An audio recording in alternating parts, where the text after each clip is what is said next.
Welcome back, everyone. Ready for another deep dive. Always excited to dive in. Today, we're tackling a question that, well, kind of feels like it's been around forever. How long does it really take to fall in love? Ooh, yeah, the age-old question. Right. And to get to the bottom of this, we've got this fascinating article from BBC Science Focus magazine. It's called How Long Does It Really Take to Fall in Love? Here's what science says. But skimming through it, I gotta say, even science doesn't seem to have a clear-cut answer. Yeah, that's what I love about this topic. There really isn't some magic formula or a specific timeline when it comes to falling in love. Okay, so no love potion we can just whip up in the lab. Ha, I wish. But no, it's so much more nuanced than that. Every single relationship, every person, it's all so unique. You can't just expect love to appear on schedule.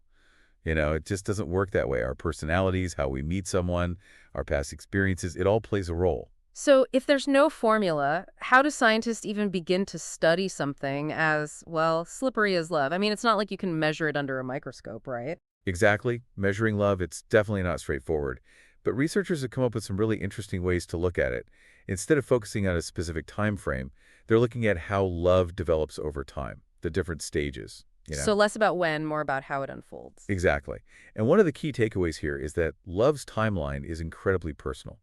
A psychologist named Saida Heshmati, she specializes in positive development, and she emphasizes that it truly does unfold differently for everyone. So each love story is unique, just like a fingerprint. I love that analogy. And it makes it both beautiful and really challenging to study, of course. I bet. Okay, so we're shifting away from focusing on that when moment, and instead we're looking at how love grows and changes. Kind of like tracking, I don't know, the growth of a plant. You don't see it happening second by second, but over time you definitely see the change. Perfect analogy. And just like a plant has different stages of growth, so does love. Early on, we get that infatuation, that initial rush of excitement. Powerful stuff. But research shows it tends to fade pretty quickly, which might explain why sub-relationships, well, fizzle out after that initial honeymoon phase. So those butterflies in your stomach, maybe not the most reliable indicator of lasting love. Right. But even when that initial intensity fades, it doesn't mean love has to disappear completely. It often evolves into a deeper sense of attachment, which is less about that crazy excitement and more about a profound connection, trust, intimacy. So it's like building a foundation. Exactly. It's the foundation for a lasting relationship. But even attachment can change over time. Especially in long-term relationships, things shift. Wait, so even after the butterflies fade, the way we experience love keeps evolving. It's not just a static happily ever after. Nope.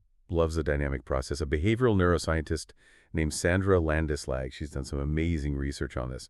She's found that, yeah, we can see those changes in how people experience love, but pinpointing the exact moment those feelings begin is a lot trickier. Sometimes passionate, sometimes comfortable and secure. It all kind of blends. So maybe instead of falling in love, it's more like growing in love, like that plant we were talking about. I love that. The journey of love is a process, and it's always evolving. Understanding that's what can help us navigate all those changes, with more awareness and intention. I love that. Okay, so we've talked about that initial spark, deeper connection, all that. But what about the idea of love at first sight? Fairy tale or actual science? But before we go there, maybe we should define what we even mean by love at first sight, right? Is it knowing the one instantly? Or just super strong initial attraction that might lead to something more? Great questions. And yeah, love at first sight is a tricky one to study. It's so subjective, right? Everyone interprets it differently. But just because something's hard to measure doesn't mean it's not real. So we might not have the scientific explanation yet, but if so many people claim to have experienced it, then there's got to be something there. Part of the mystery of love, right?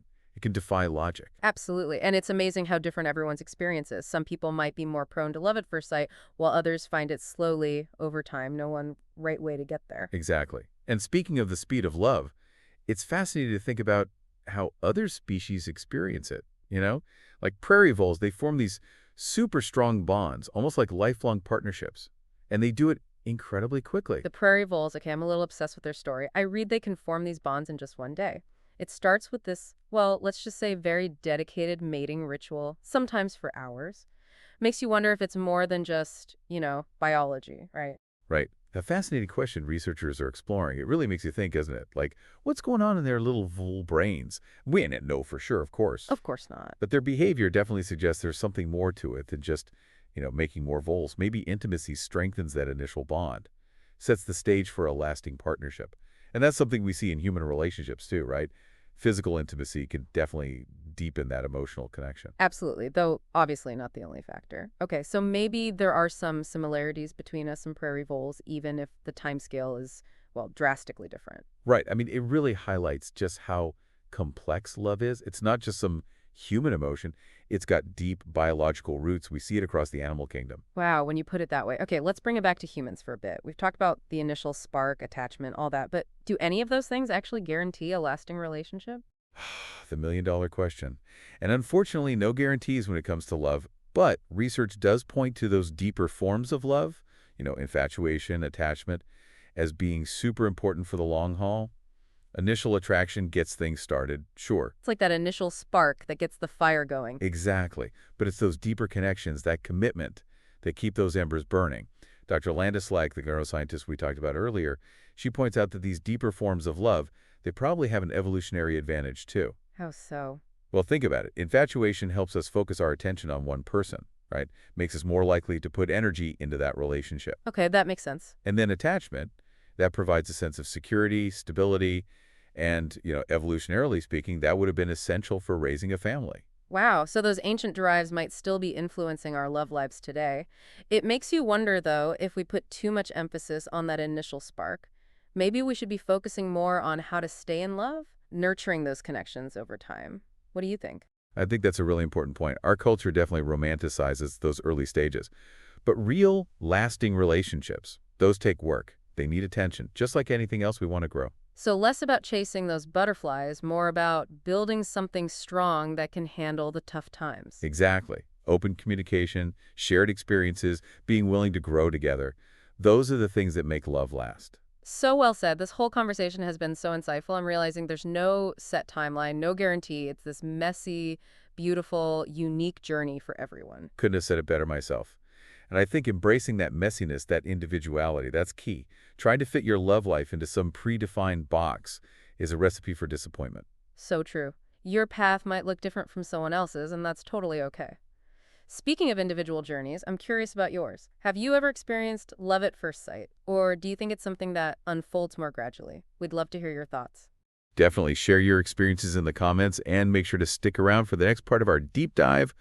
We'll be talking about attraction, how our brains respond to love, all that good stuff. It's going to be fascinating. It's amazing how much our brains are involved in all of this.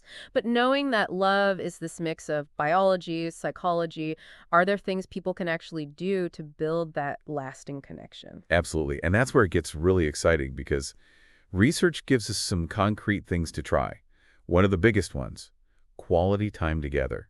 And I don't just mean being in the same room, but really engaged, sharing experiences. Think back to those prairie voles. Even they started with hours of focused interaction. Ah, those bowls. So date nights aren't just a cheesy cliche. There's actual science backing them up. Exactly. Creating those shared memories, strengthening that sense of being a we, it all matters. And speaking of we, open communication is huge.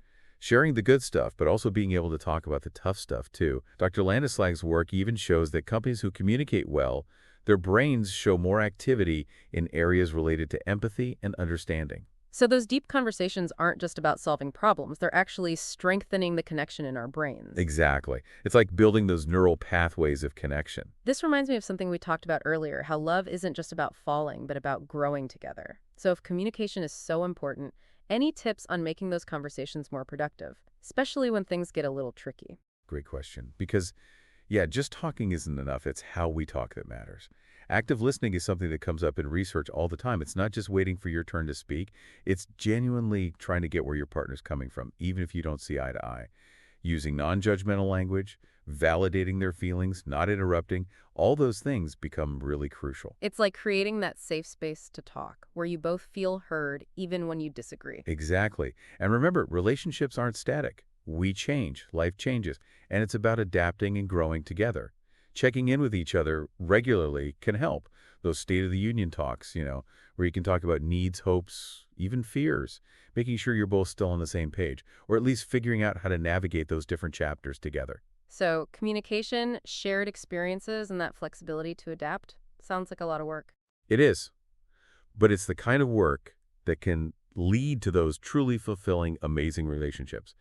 And, you don't have to be perfect at it all the time. There will be bumps, arguments, misunderstandings. It's more about how you handle those tough moments, how you repair things, and how you keep choosing each other, even when it's hard. This has been such an eye-opening deep dive. We've covered so much, the science, the different stages of love, even practical tips. But I think what sticks with me is that love isn't just this feeling. It's a journey, a commitment, a constant evolution. I love that. And whether you're in a long-term relationship, just starting out, or still searching for that connection, you have the power to shape your own love story. Be curious, be intentional, and never stop learning and growing, both individually and together. Those are great words to end on. To all our listeners, as you go on your own love journeys, remember, there's no one right way to experience this. Embrace the complexities, celebrate the joy, and never underestimate the power of connection. Thanks for joining us on this deep dive into the science of love.